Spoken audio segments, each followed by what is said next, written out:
Estás en Orígenes, un espacio en el que tener curiosidad por nuestra propia existencia es fundamental para adentrarse en la búsqueda más profunda del ser humano. Hola, ¿qué tal? ¿Cómo estáis? Bienvenidos un día más a Orígenes. Como veis, nos hemos desplazado y vamos a coger la costumbre de ir a sitios porque cuando uno arranca también se tiene que mover.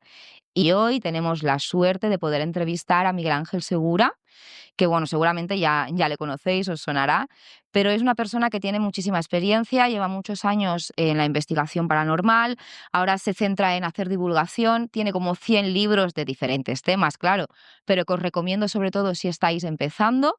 También algunos son novelas súper entretenidas que si os gusta leer os van a encantar. Lo podéis encontrar por Amazon.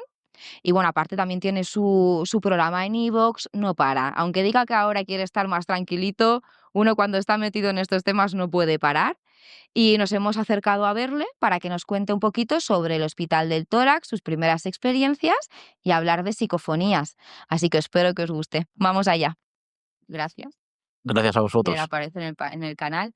Yo súper agradecida con las personas que al inicio de este proyecto quieren aparecer o formar parte y seguro que me dais mucha suerte y a ti tenía muchas ganas de entrevistar. Es que es lo más importante. Al principio de los proyectos es cuando hay que hacer colaboraciones y... Porque claro, cuando un canal ya tiene muchas visitas, muchos suscriptores y tal, es muy fácil decir, sí, colaboro. Pero hay que intentar ayudarnos uno a otro desde el principio. Y es un placer tenerla aquí. Vamos a sacarle toda la chicha que podamos a Miguel Ángel. Pero bueno, hay un par de temas en los que me quiero centrar, que son el Hospital del Tórax y las psicofonías, porque tiene muchísima experiencia. Al final, realmente es la persona, al menos para mí en España, que tiene más información y que ha vivido más experiencias allí y que ha hecho un estudio completo, incluso ha escrito libros y que a través de un artículo que hizo en Año Cero, hablando del Hospital del Tórax, pues se le empezó a dar mucho renombre al lugar, empezó a ir mucha gente y demás. Así que como es su zona cero de investigación, pues vamos a empezar hablando por ahí. Porque, si es verdad, yo es que he chafardeado un poquito también sobre Miguel Ángel antes de venir. Y he visto que tú por lo normal estos temas tampoco te atraían hasta que en 2003 fuiste a una convención OVNI, ¿verdad? Sí. Y allí viste que no somos gente que vamos con gorritos de papel de plata ni encapuchados todo el día, sino que hay muchas personas diferentes con experiencia, con estudios y con una seguridad a la hora de decirte las cosas, que eso te hizo cambiar Sí. el chip, ¿verdad? Y al volver a casa, lo que tenías cerquita era el Hospital del Tórax y ahí empezó todo. Cuéntanos. A ver. Sí, acudí a una alerta OVNI en el año 2003. De hecho, a mí hacía tiempo que me interesaba el tema de los ovnis, pero lo que es fenómenos paranormales y todo esto le tenía mucho miedo, no respeto, miedo. Yo estaba escuchando a lo mejor Milenio 3 y ponían psicofonías y yo apagaba la radio hasta que se pasaran las psicofonías. Es decir, imagínate el punto de miedo que yo le tenía a todo esto. Yo escuchaba la sintonía de Cuarto Milenio al principio y cambiaba de canal. Del miedo que me daba también, o sea que te entiendo perfectamente. Pues le dije a un amigo de toda la vida que nunca habíamos hablado de estos temas, digo, le voy a decir de ir a esta alerta OVNI que hacían en Lomo Negro, yo vivo en Terrassa, es decir, 3 o 4 horas de coche. Digo, me va a decir que no, voy a decir, tú estás loco, tío. Y me dice, sí, vamos. Digo, hostia, por eso creo que las cosas pasan por algo, ¿no? Me dice, vamos. Fuimos allí, yo lo típico, esperaba encontrarme pues gente con el gorrito de plata, no sé qué, y veo gente muy normal, incluso había científicos, había un hombre que ya supongo que habrá fallecido porque han pasado muchos años y ya era mayor, que había trabajado para el gobierno alemán en tema de creación de tecnología, pero audiovisual y demás. Y yo me quedé muy sorprendido. Había otros que eran periodistas, había gente de todas las profesiones. Y todos tenían una teoría en común, porque se ve que se conocían y hacía años que iban quedando, sobre el tema de las psicofonías. Y es que no eran muertos. Aquello me dejó, hostia, que las psicofonías no son muertos. Y todos estaban de acuerdo. Y empezó a generarme curiosidad por el hecho de que era gente preparada, de que todos coincidían en eso y llevaban años experimentando. Y yo dije, yo me tengo que quitar el miedo, yo tengo que experimentar. Es decir, el tema OVNI lo dejé a un lado. Y cuando terminó, llegué a casa y tal, me compré una grabadora, estuve experimentando en casa un poco. Luego me ocurrió algo muy curioso que creo que fue lo que desencadenó que me dedicara a ello. y es que fui a un huerto que tenía mi padre cerca de Tarrasa, en una zona concreta cerca de la carretera de Rubí, donde todo eran huertos, y si vas a una hora por la tarde, a las 7 o las 8 de la tarde, no suele haber nadie, hay silencio y demás. Y me fui con mi amigo a grabar allí y preguntamos, ¿el fenómeno existe? ¿O todo esto es verdad o algo así? No recuerdo exactamente la pregunta, pero iba enfocada por ahí. Y aparece una voz que me acordaré toda la vida, que dice, clarísima, que parecía una voz humana, que dice, el fenómeno es verdad. Y eso me hizo clic, dedícate a esto que quieres saber más. Y a partir de ahí empezó todo.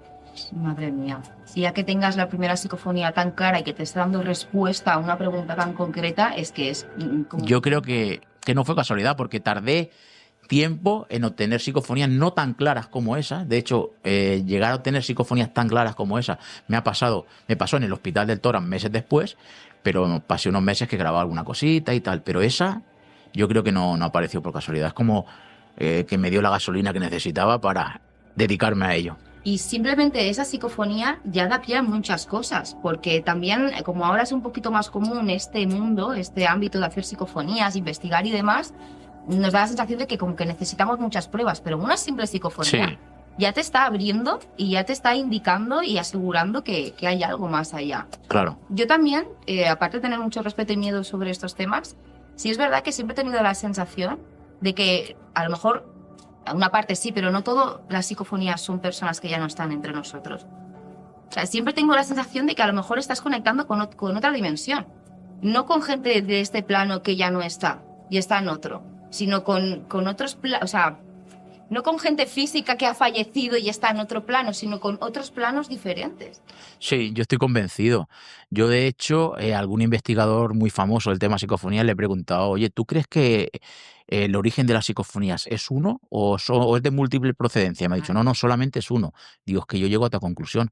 Yo creo que están las psicofonías que de alguna manera, ¿cómo te diría? Pueden ser, no sé si fragmentos que se quedan Energía. anclados en el tiempo o algo y tú captas lo que ha ocurrido hace tiempo, que eso pasado al tema de fantasmas sería un espectro, ¿vale? O la espectrogénesis, es posible.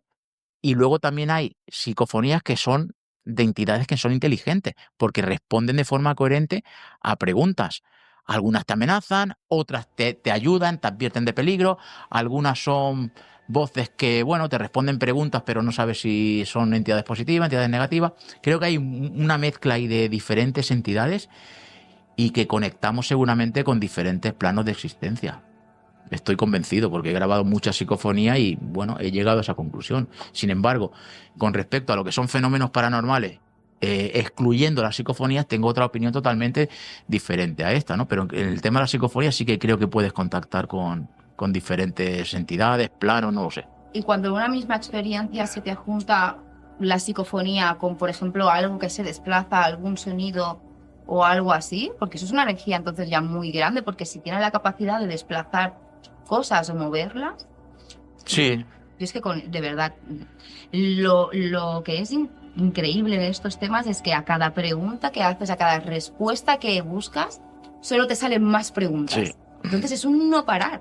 Y un no parar lleva toda la vida Miguel Ángel con esto hasta el día de hoy, que ahora es verdad que está más asentado en lo que es hacer divulgación y escribir sobre las experiencias y demás, pero cuando todo empezó en tu zona cero, en el Hospital del Tórax, ¿cómo empezaste a vivir esos momentos? ¿Qué te encontraste allí? ¿Qué psicofonías pudiste captar? Fue realmente increíble porque llegas allí pensando, bueno, habrá parte de leyenda, parte de realidad, pero cuando empiezas a experimentar, en mi caso, cuando empiezo a experimentar, me doy cuenta de que hay mucha más realidad que leyenda.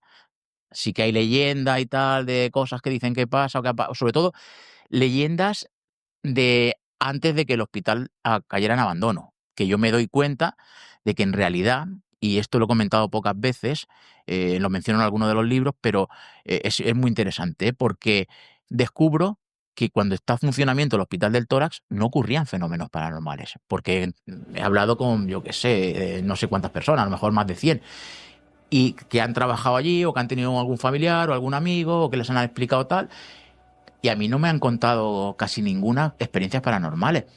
De hecho, creo que solo han sido 2 o 3 personas que me han contado alguna cosa que sucedía, como que los grifos alguna vez se han puesto a funcionar solos, como algunas luces que fallaban y bueno, los de mantenimiento no encontraban la explicación, pero cosas muy puntuales que si analizamos bien suceden en los hospitales que están en funcionamiento a día de hoy, como puede suceder en cualquier casa. La actividad paranormal fuerte, potente, llega no cuando el hospital cae en abandono, sino a partir de que determinadas personas, grupos, sectas van allí a realizar rituales satánicos, rituales oscuros, y todo eso es lo que abre la puerta a los fenómenos en el Hospital del Tórax.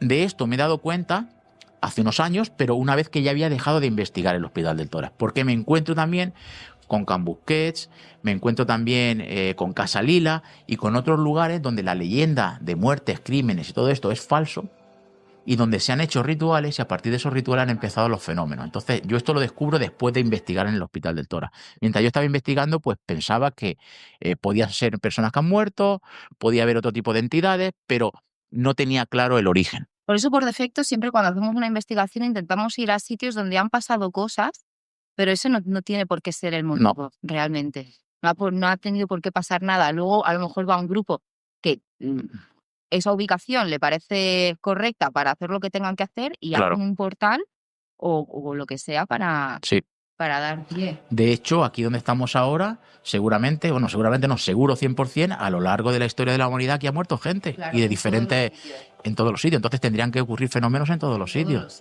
Pero no son Lo que abre la puerta son ese tipo de rituales, de invocaciones a entidades oscuras. Eso es lo que abre la puerta, según mi opinión, a la que he llegado yo a día de hoy.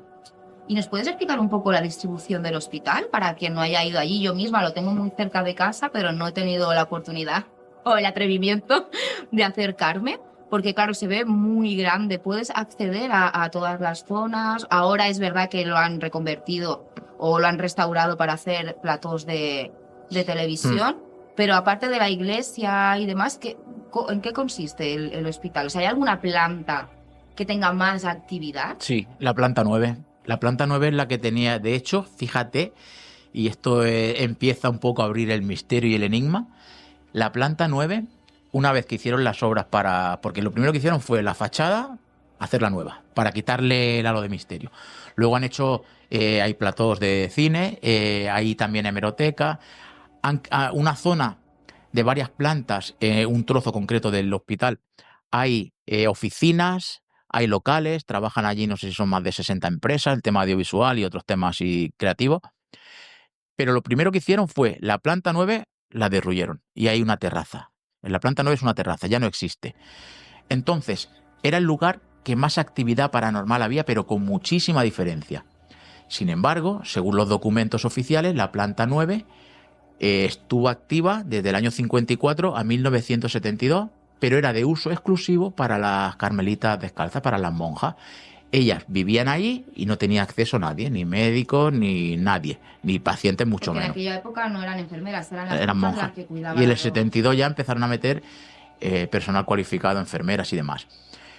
Y en el año 72, y esto me lo explicó a mí, el que estuvo 17 años como jefe médico del Hospital del Tórax, que lo estuve entrevistando, me dijo: en el 72 se cerró la planta, no nos dijeron por qué, órdenes de arriba, pero no podía entrar nadie. Y permaneció cerrada hasta que el hospital ya cayó en abandono. Entonces, ¿qué es lo curioso de todo esto? Que tú tienes desde la planta baja hasta la planta 8, 5 escaleras, 2 ascensores que suben, ¿vale? Perfecto, pero de la planta 8 a la planta 9 solamente había una escalera pequeñita que te llevaba. Cuando tú subías la escalera y accedías a la puerta que daba acceso a la planta 9, tú abrías la puerta y la sorpresa es que entrabas dentro de una recepción. No entrabas a un pasillo, entrabas dentro de una recepción con su ventana y tal. Y dentro de la recepción había una puerta que te daba acceso al pasillo. Tú estabas aquí y el pasillo hacía una U.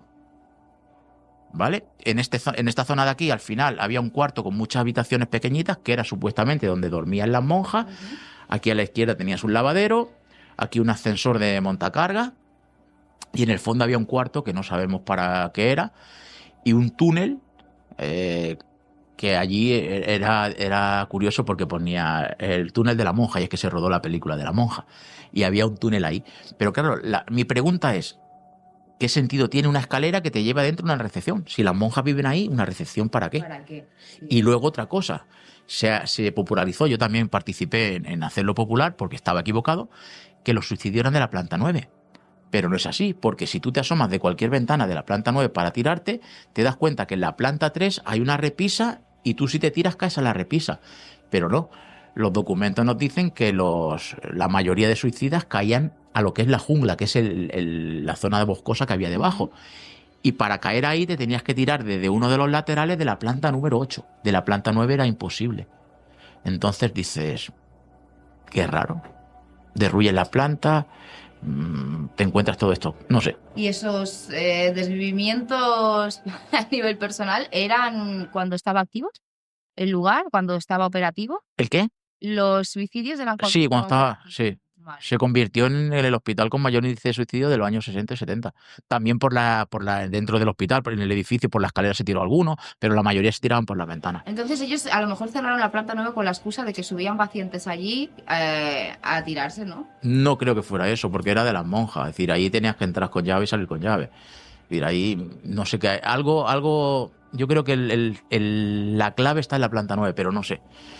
No sé. Y ahora todas estas empresas de producción que están allí, cuando a nivel audiovisual, cuando hay algo paranormal, se nota muchísimo porque tienes fallos técnicos, se te apagan las cosas, no graban bien. ¿Cómo son capaces de grabar allí? O nadie que esté trabajando allí ahora sale a explicar nada. Sí que hay rumores. ¿Sí? Hay rumores. Mira, hay un periodista muy conocido de la zona, Joan Moreno Santamaría, de Matadepera, que me explicó que durante las obras en la planta 9 y demás, que hubieron algunas personas, algunos trabajadores, que vieron algo, encontraron algo.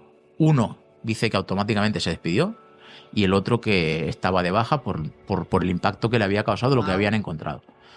Y luego aparte, por ejemplo, había un programa de Antena 3 que se llamaba Número 1 o 1 o algo así, que presentaba Paula Vázquez.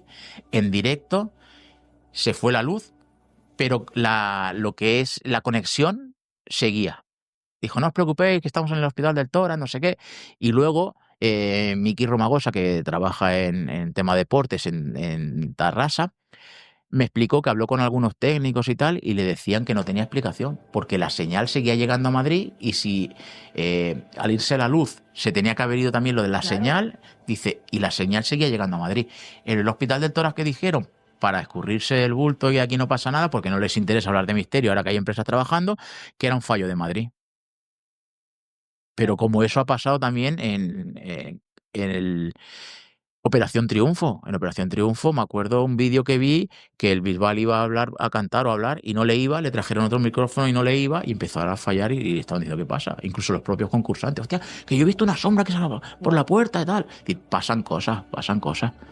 Es que me parece increíble que hayan hecho allí un mundillo de estas empresas con la fama que tienen, ¿no? Es que es increíble. De hecho, fíjate, yo conocía a los vigilantes que había antes, los que estaban por la noche. De hecho, amigos que yo muchas veces me iba allí, había un partido de fútbol, me llevaba una cerveza y una gamba y tal, y nos poníamos allí a verlo y tal. Ni siquiera entraba al Tórax, hicimos mucha amistad.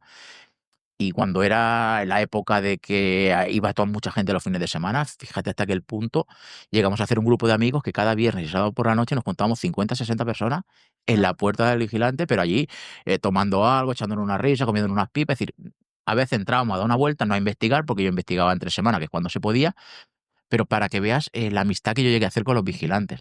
Bueno, pues llegó un momento que cogieron, los echaron a todos los que estaban por la noche, volvieron a contratar personal nuevo. Y según me han explicado, no puedo asegurar que sea cierto, pero me lo ha dicho gente en la que confío, les preguntaban, ¿crees en todos estos temas? Si decían que sí, no los cogían. Es porque saben que si dices que sí, Claro. y ya te vas a hacer la olla Claro. y le vas a coger la baja porque has visto algo raro. Supongo que irá por ahí también. Sí, que te yo hagan la he estado, por pregunta. ejemplo, con cámaras y reporteros de televisión de diferentes programas y productoras, y han pasado cosas y ellos muy escépticos cuando estaban pasando las cosas, pero luego yo los he escuchado, que los tenía al lado, que le estaban metiendo el aparato en el coche y le estaba diciendo, por ejemplo, el cámara al reportero, tío, esto no es normal, a mí esto no me ha pasado en la vida, esto no tiene explicación lógica. Es decir, hay mucha gente que ha vivido cosas, los vigilantes han vivido un montón de experiencias. ¿Y tú? ¿Qué experiencias has Yo también he vivido? vivido mucha experiencia. A mí lo que más me ha impactado allí siempre ha sido el tema de la psicofonía. psicofonías muy claras, registrar muchísimas en la mayoría de sesiones, es decir, el número de registros de psicofonía y la calidad. Eso es lo que más me ha impactado. Recuerdo una noche que vino mi primo con la que era su novia entonces de Cádiz. Y digo, bueno, vamos al Hospital del Tórax. Toda la noche investigando, grabando psicofonía, experimentando. Nada. Y cuando ya nos vamos, digo, bueno, digo que han venido de Cádiz y no habéis dejado nada aquí, que ya nos vamos ahí, dejad algo, alguna psicofonía para él o para ella. Y se escucha una voz clarísima que dice, la mato, ¿eh? ¡Ay, Imagínate el mal rollo que sintieron. Pues menos mal que fue lo último, porque escuchas eso lo primero y sales corriendo. Yo la primera, que a mí me encantan estos temas, pero les tengo tanto respeto que es que, de verdad, cuando he vivido alguna experiencia, que las he vivido, es que te asustas. Sí. Porque estás intentando comprender el fenómeno, pero cuando te pasa, es que te desubica totalmente, porque aunque crees que preparado para vivir esas experiencias por la información que tengas, es que luego te descolocan. O sea, Sí. Pero no siempre era así, psicofonía un poco amenazante, negativa, no eran la mayoría. La mayoría no eran de este tipo. De hecho, recuerdo una sesión de Ouija porque nos salió una entidad que decía llamarse Petra y que había trabajado como monja allí. Y cuando salía esta entidad se movía súper rápido el máster, es decir, no tenía nada que ver con las otras sesiones. Te decía cosas muy coherentes y tal. Pues recuerdo que estábamos haciendo una sesión de Ouija, grabando con una productora valenciana, y los de la productora se habían ido a cenar, que nos invitaron y tal. Dijimos, no, nosotros nos quedamos aquí y tal, que compramos para cenar algo. Digo, y de mientras hacemos una Ouija, porque era un documental de psicofonía y en principio no iba a aparecer la Ouija. Estamos haciendo la Ouija, salió la tal Petra y llegan los chicos de la productora. Y bueno, antes de grabar, seguir haciendo la Ouija, vamos a ver un poco cómo funciona y tal. Y nos dice el nombre del cámara, que no lo sabíamos, que se llama José Luis, y nos explica. Se dirige directamente a él y le explica, sé que quieres ser actor, pero que tu familia, tus amigos no te apoyan, que tienes un casting, no sé qué. Dice, tú luchas por tus sueños, que lo vas a conseguir, que no sé qué. El chaval flipando. Y luego le dice, porque tu novia le da el nombre, que tienes problemas de no sé qué, de no sé cuánto. Y ahí nosotros no entendíamos muy bien qué decía. Y dice el chaval, no, es totalmente coherente. Quiero ser actor, tengo un casting, mi novia se llama así, tengo unos problemas con ella, no sé qué, no sé cuánto. Acabó el cámara. Gracias por creer en mí, a la Ouija. wow. Totalmente surrealista. Madre mía. ¿Y de nombres que te hayan aparecido en esas psicofonías? ¿Has encontrado alguna relación con trabajadores de ahí o algo en el hecho de intentar buscar, como comentas, si son personas o es cualquier otra cosita? ¿Hay alguna coincidencia? Sí, y me impactó mucho porque Domingo es una persona que conozco, que ha escrito también un libro del Tórax, una novela. Y este hombre trabajó 6 años en cocina. Nos hicimos amigos hasta el hecho de que montamos una editorial juntos y demás. Y un día hablando así con él, y digo, oye, tú cuando te documentaste y tal para la novela, digo, ¿conseguiste el nombre de personas que trabajaban allí? Y dice, sí, el de las monjas. Digo, hostia, ¿el de las monjas? Digo, ¿y no te sonará que hubiese alguna Petra? Y me dice, sí, había una que se llamaba Petra. Digo, no me jodas, tío. Buah. Y ahí me quedé, digo, pues a lo mejor es verdad que hemos estado hablando con esta persona. Sí. Madre mía.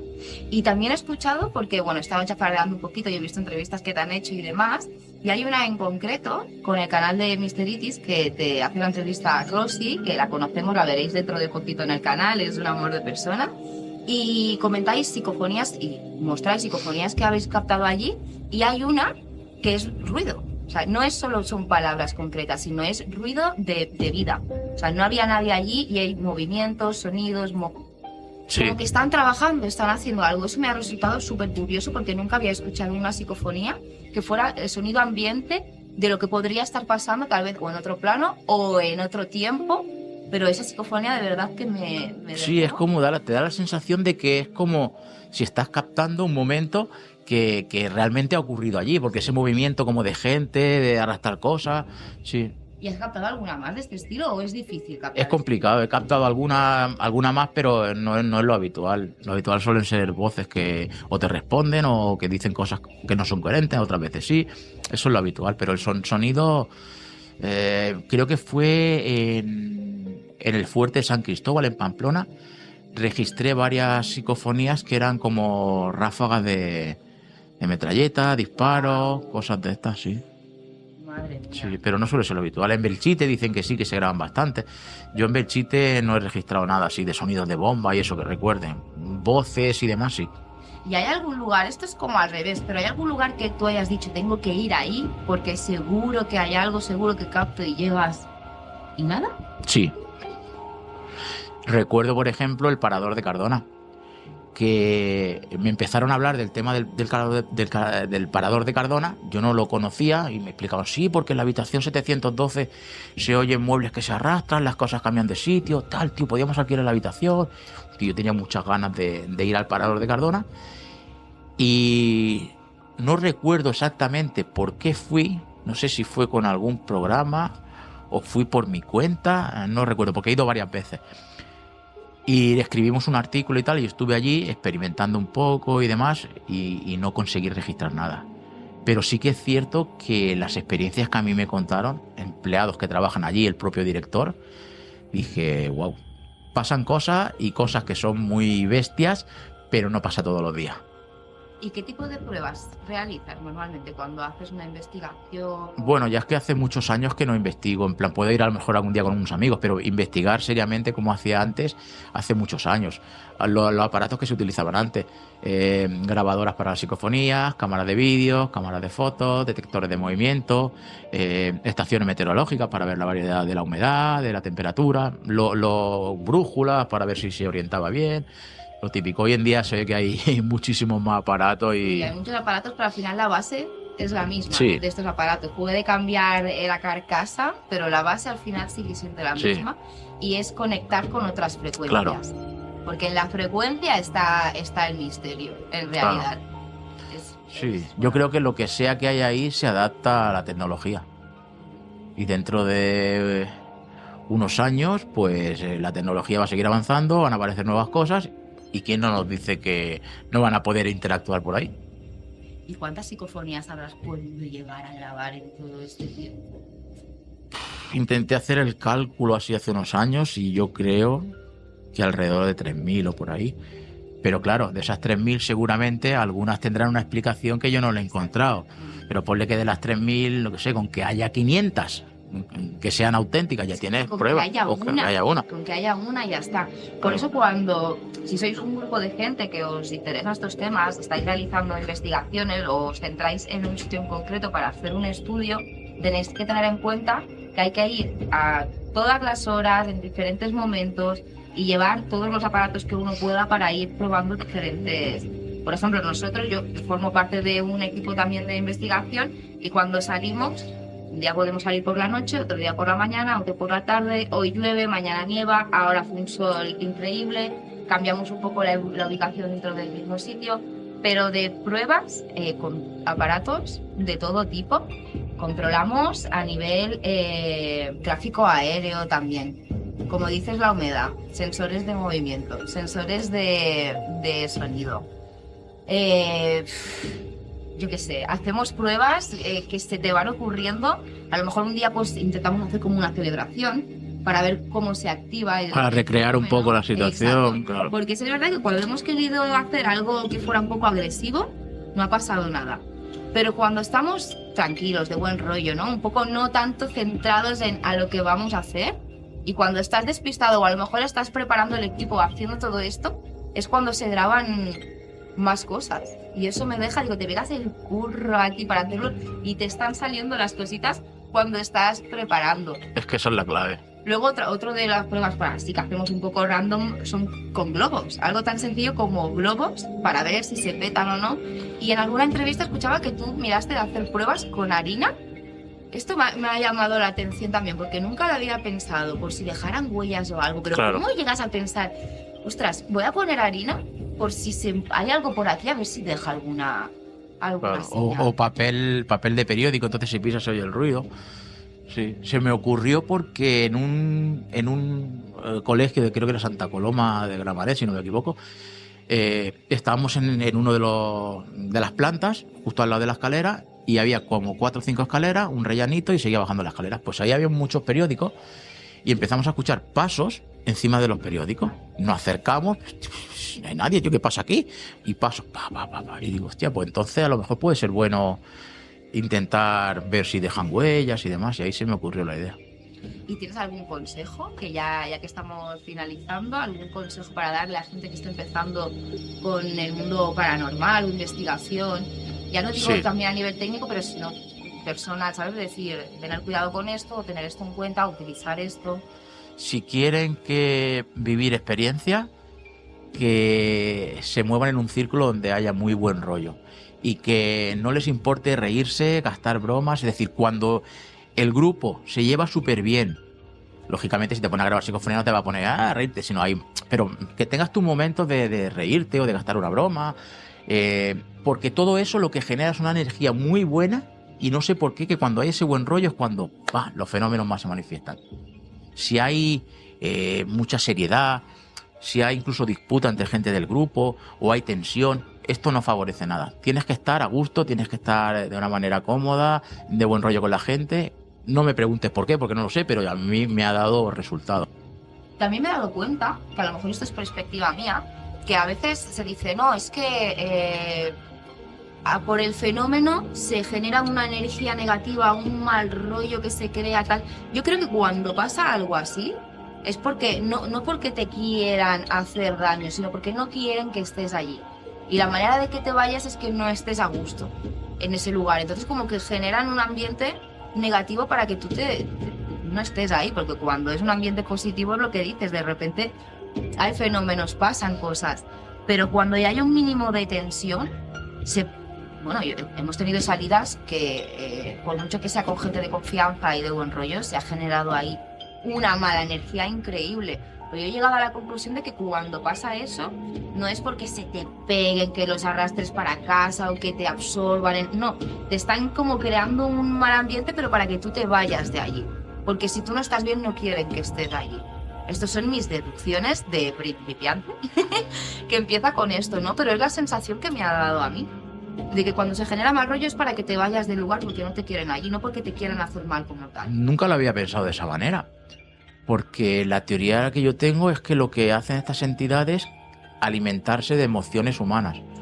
Entonces, les gustan más las emociones negativas que las positivas, pero claro, es decir, a mí también me puede gustar más el marisco que la verdura, pero como de todo.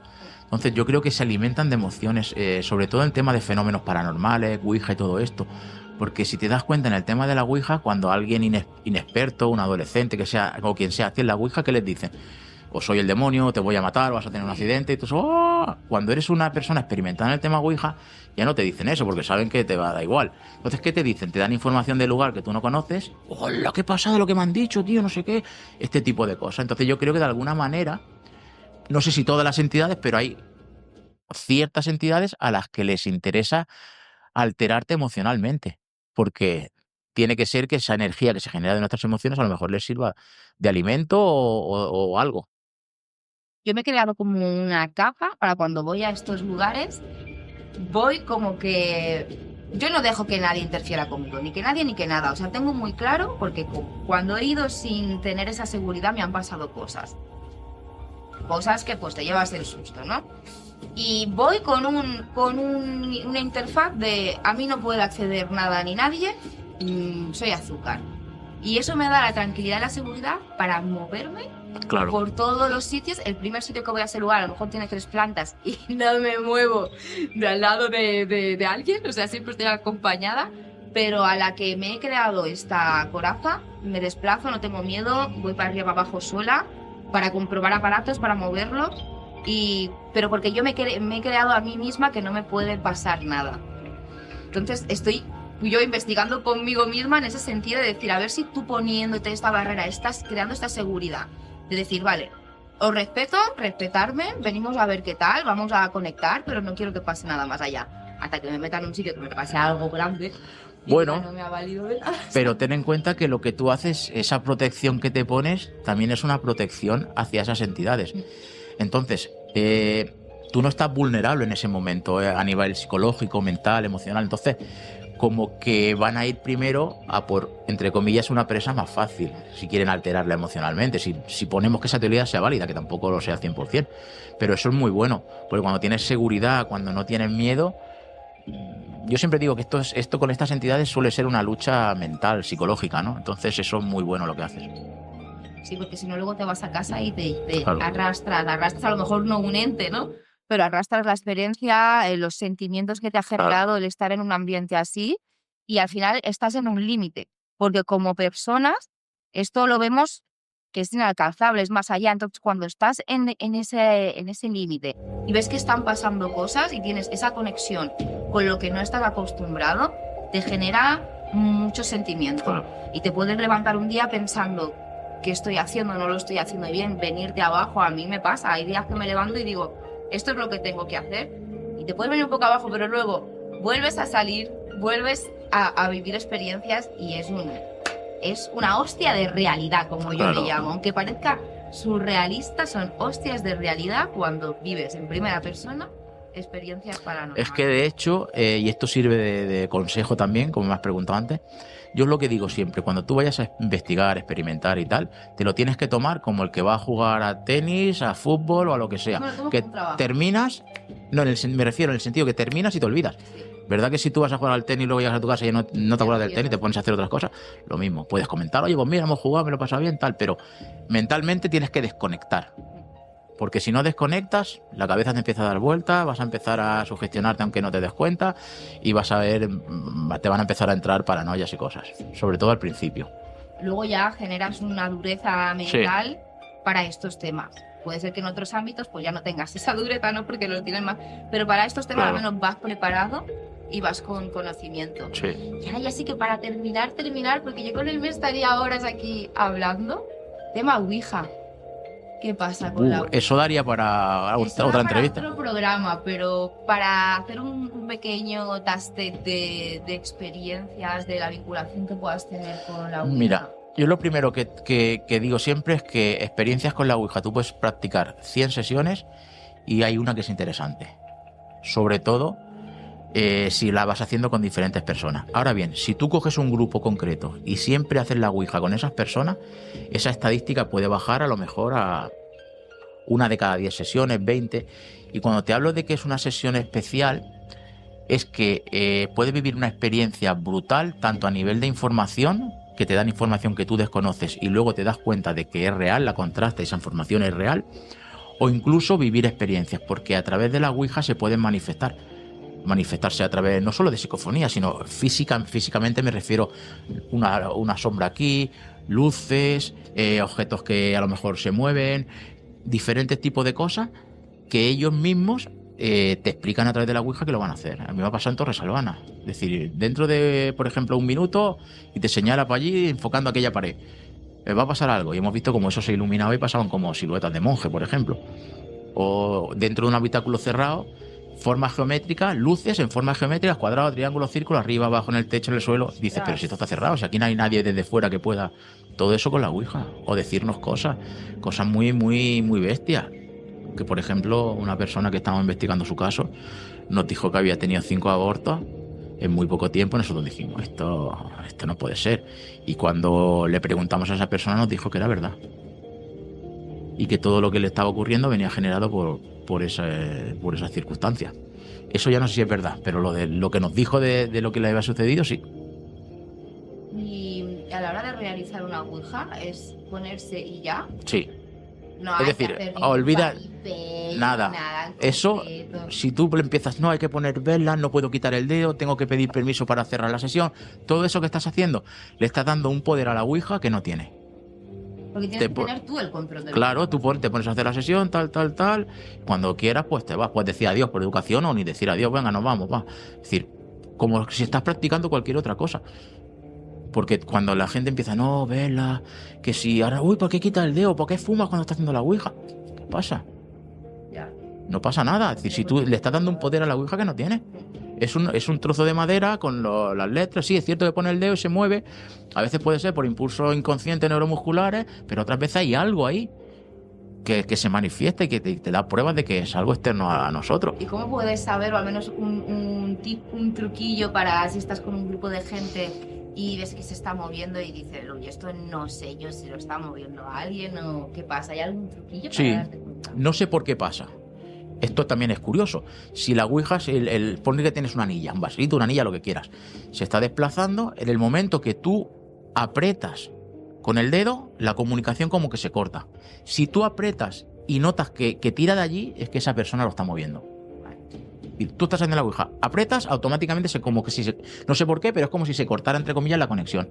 Entonces aprietas y notas que da y tira, que lo estás moviendo. Pero al final, cuando vamos a hacer una investigación, hay que ir con seguridad, con tranquilidad, intentando hacer todas las pruebas posibles y con la confianza de la gente que tienes alrededor, porque es muy importante. Aunque, como dices, si vas con diferentes grupos de gente, tienen más posibilidades, por X motivo, no se sabe cuál. Habrán personas que también lo atraerán más, otras menos. Pero la cuestión es ir con seguridad y no asustarte a la primera de cambio, porque si no te lo llevas para casa y entonces no es una buena experiencia, sino una mala experiencia. El miedo alimenta el miedo. Igual que sin dinero no hace dinero, Claro. básicamente. Espero que os haya gustado, espero volver a tener la oportunidad Cuando quieras. de hablar contigo, porque, muchas preguntas y muchos temas de los que quisiera tratar, pero ya dejamos espacio para otro día, así que de verdad, muchas gracias. Gracias a ti. Adiós.